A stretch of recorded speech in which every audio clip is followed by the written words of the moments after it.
Hey guys, welcome back to Rainbow Ink. Today is another Percy Jackson Friday, but this video is gonna be different. Normally for Percy Jackson Fridays I do either quizzes or mainly sorting videos, but today I want to talk about something that I really haven't talked about on this channel, which is the Percy Jackson and the Olympians, the Lightning Thief series on Disney+.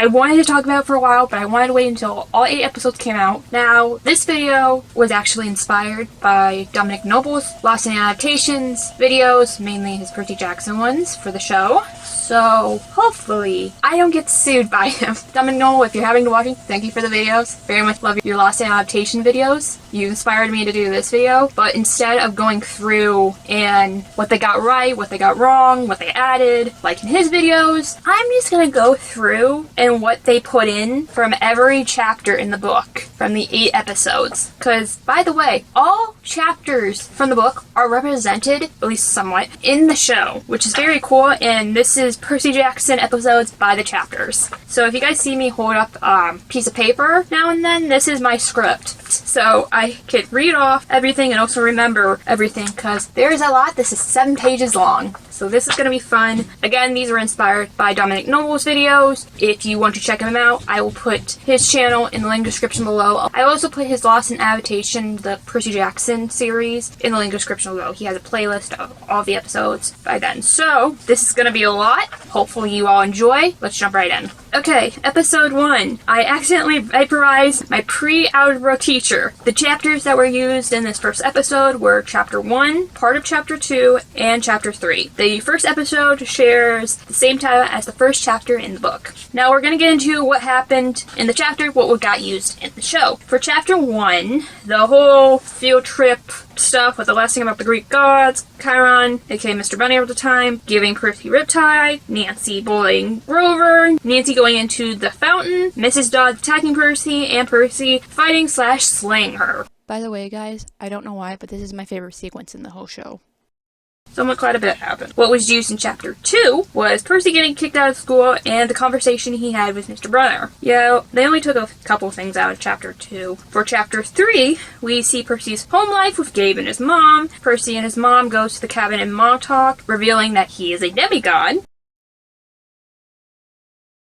Grover comes in. It gets revealed that Grover is part goat, aka satyr. They race to Camp Half-Blood. They're getting chased by the Minotaur. Car gets trashed. Sally does some bullfighting. Sally gets captured and then busts into gold. Percy sees this. Percy fights the Minotaur, breaking off its horn, killing it, making it to Camp Half-Blood, collapsing, and then Chiron, formerly Mr. Brunner, and the others find him. The most that happened, in my opinion, so for episode 1, quite a bit happens. It's based on 3 chapters get put into play. Most we actually see is from chapter 3 and 1. 2 barely has anything. Literally the only things that they didn't use / get used later, it was only in chapter 2. So, alright, let's move on to episode 2. Episode 2 is titled, I Become the Supreme Lord of the Bathroom. It shares a title with chapter 6 in the books. Chapters that were used was parts of 5, 6, part of 7, 8, and a part of 9 were used in the show. Here's what happened in the chapters that got used for the show. For chapter 5, Percy sees Annabeth watching over him / taking care of him in the infirmary. Percy wakes up at Camp Half-Blood. Percy meets Mr. D, aka Dionysus, sees Mr. Brunner there, then he reveals himself as the centaur Chiron. For chapter 6, Chiron talking about the camp to Percy, Percy to Cabin 11, meeting Luke, then meeting Clarice, and then the whole bathroom scene happens where water shoots up from the toilet and hits Clarice and her friends and everyone but Percy. And then finally, Annabeth wanting Percy on her Capture the Flag team. What they used from chapter 7 is Percy learning that Annabeth's mom is Athena, Annabeth hinting that she wants to go on a quest, and learning about burning offerings to the gods. What they used within chapter 8 was Percy learning about the agreement about the Big Three not having children anymore, about Talia slightly. The whole capture the flag scene happens where Percy gets stationed alone, or what he thinks is alone, but actually Annabeth's there. Clarice and her gang attacking him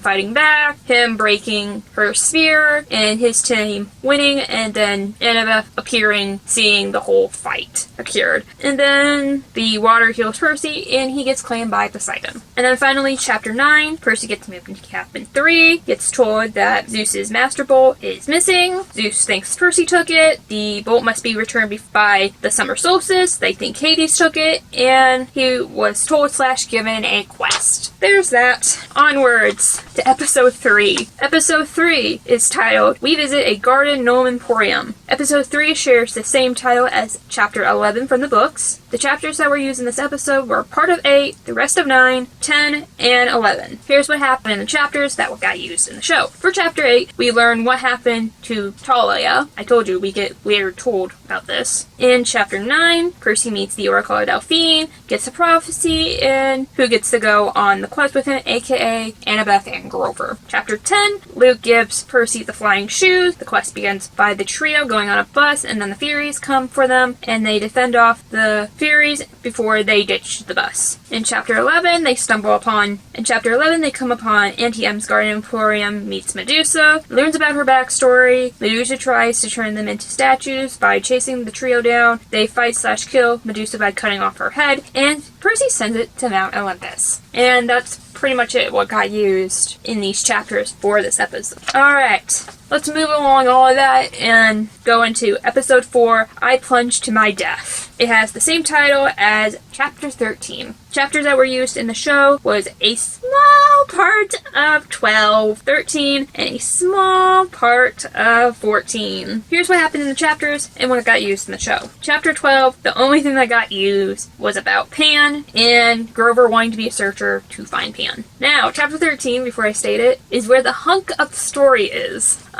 They take a train west, aka the St. Louis. We learn about Annabeth's home life before Camp Half-Blood. They are in St. Louis. They go to the Arch. They meet Echidna and Chimera. Hopefully I'm saying both of those right. Percy fights him at the top of the Arch, gets poisoned, and then plunges into the Mississippi River. And then finally, for chapter 14, it's literally these things. He learns that he can breathe underwater, and he meets a Nereid underwater. This is the first out of 2, by the way. Yeah, I believe episode 4 is kind of where they skeered off and just add more stuff in that wasn't really in the book. So anyway, episode 5, we have A God Buys Us Cheeseburgers. Episode 5 has the same title as chapter 15. The chapters that were used in this episode were a part of chapter 2, literally we're going back to chapter 2 for some reason, a part of chapter 9, again, a lot of things get used later for some reason, 14, 15, and a part of 16. Here's what happened in the chapters that got used in the show. In chapter 2, we finally get to see the Fates. In the original book, Percy saw them for some reason, and this one, Annabeth saw them. For chapter 9, we get Gabe's interview about Percy, about him being a troubled kid. For chapter 14, they meet back up. They know now that they need to go to Santa Monica because the Nereid that Percy met underwater told them they had to go to Santa Monica, and they become fugitives. Everyone thinks that they destroyed the part of the Arch when it really technically wasn't them. It was the Chimera and the Echidna. And then chapter 15, they finally meet Ares. Ares buys them food and talks to them as well. They get sent on a mini quest by Ares to go to Waterland to receive his shield. They learn about Hephaestus, Ares, and Aphrodite's whole love triangle thing. Percy and Annabeth goes on the thrill ride of love. They find Ares' shield, and they find out it's actually a trap. In chapter 16, they give the shield back to Ares. He helps them get a ride to LA on a truck with a zebra and a bag of stuff. Okay, anyways, let's go on to episode 6. Episode 6 is We Take a Zebra to Vegas. This episode has the same title as chapter 16 in the books. The chapters that get used is a part of 15, the rest of 16, and part of 17, literally 3 chapters. Here's what happened in the chapters that got used in the show. For 15, they call camp, aka Luke. Chapter 16, they are in a truck going to Las Vegas. They free the animals, goes to the Los Casino, and then they escape. Literally, that's it. And then for chapter 17, Percy talks to the Nereid again. This is the second time he's talked to a Nereid, and gets the pearls that they use to escape the underworld. That's it. This episode changed actually quite a bit from what was used in chapters for the show. Like, for example, Hermes doesn't show up until book 2, and Hermes is some reason at the Lotus Casino, but they got Lauren Moreno, it's fine. I feel like this is actually one of the most construed ones from the original source material. But anyway, episode 7, or second to last episode, is titled We Find Out the Truth, sort of. The episode shares the same title as chapter 19 in the book. Chapters that were used were part of 17, 18, 19, and a part of 20. Here's what happened in the chapters and what got used in the show.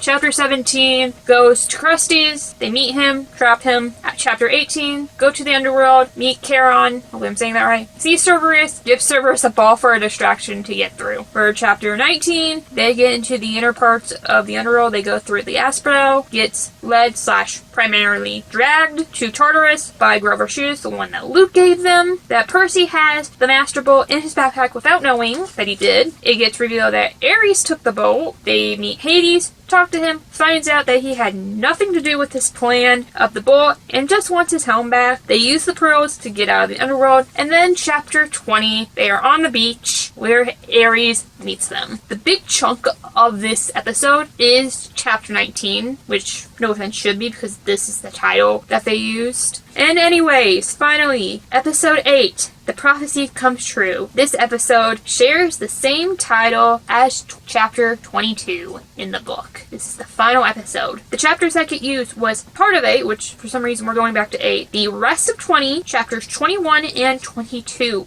Here's what happened in the chapters and what got used in the show. For chapter 8, we see Luke and Percy sparring / teaching Percy how to sword fight. Why they had to put it in this episode? Why couldn't they just put it in the earlier episodes of when he's at Camp Half-Blood and have Luke talk to him in his mind like they did in the book? I don't understand that. Chapter 20, the whole fighting scene between Ares and Percy. Percy fully using his powers and knowing that he has them now to summon a wave to take down Ares. Percy cuts Ares' heel and wins the fight. Ares uses his god power and, dips, leaving Hades' helm and the Furies. In the book it's Furies. Wow, in the show it was only one. Take the helm back to Hades. For chapter 21, Percy goes to the Empire State Building, aka Olympus. We see Olympus, he meets Zeus, talks to him, gives back the bolt, meets and talks with his dad, gets his mom back, and Medusa's head comes back, and Gabe gets turned into a statue. My favorite part. And then chapter 22, the final chapter. Percy goes back to Camp Half-Blood. Grover tells him became a full searcher so he can go look for Pan. Percy gets his bead on his necklace, but sadly this was off camera for some unknown reason. Would have been very cool to see on camera in the show. Talks to Luke and it is revealed that Luke took the bolt, worked with Ares, is working with Kronos, and it was Luke who did it all. Luke betrays and hurts Percy, escape, Percy decides to go home, Annabeth goes home, and they decide to come back next year. Ironically enough, I think episodes 1 and 8 actually has the most that was used within the book because they are the beginning and end, because of course they're gonna, and that's it. All 8 episodes done. All in all, I thought the series was good. Like I stated, after episode 4 onwards pretty much skewered and did its own path, which I get it's supposed to be an adaptation of a book. It's not supposed to be one-to-one copy. There were parts that I did like I said earlier, Jay getting turned into a statue, which, by the way, was an end credit scene. I just kind of wish Percy's mom did it as revenge to being cruel and honest with them both, so Disney toned down his cruelness because it's a kid's show, so there can't be any abuse involved. But it was still very cool and very funny that we got to see him being turned into a statue, even if it was an end credit scene, which was a good touch. There were some other parts that I did very much like. The parts when we get to see Mrs. Dobbs transform herself. It's one piece at a time to turn her into a Fury, which was very cool because you get see kids passing by her and there's another piece there, and here's her wing, here's her this, here's her that, and that was a good piece of it all. The cast did a wonderful, amazing job of what they had from the script and everything. I actually think Jason Manzarek, hopefully I'm saying that right, plays a wonderful, amazing Mr. D. He hits the character really well. Walker does an amazing Percy. They literally got a WWE, well, now he's in AEW, wrestler in, his name's actually Adam Colan, hopefully I'm saying that right.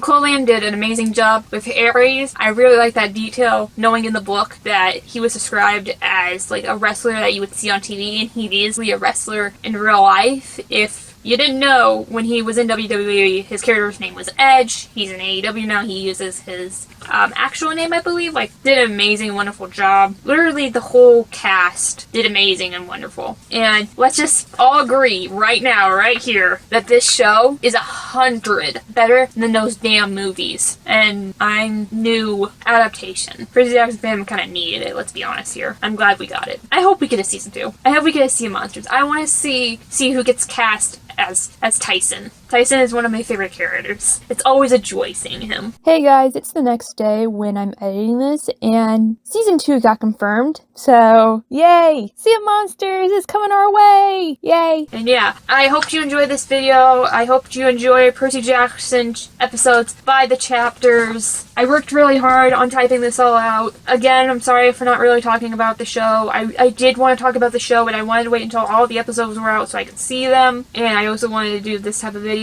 Again, this video was inspired by Dominic Noble's last adaptation videos, mainly his Percy Jackson ones. Again, they will be in the link description below if you'd like to check them out. Please make sure to like and subscribe.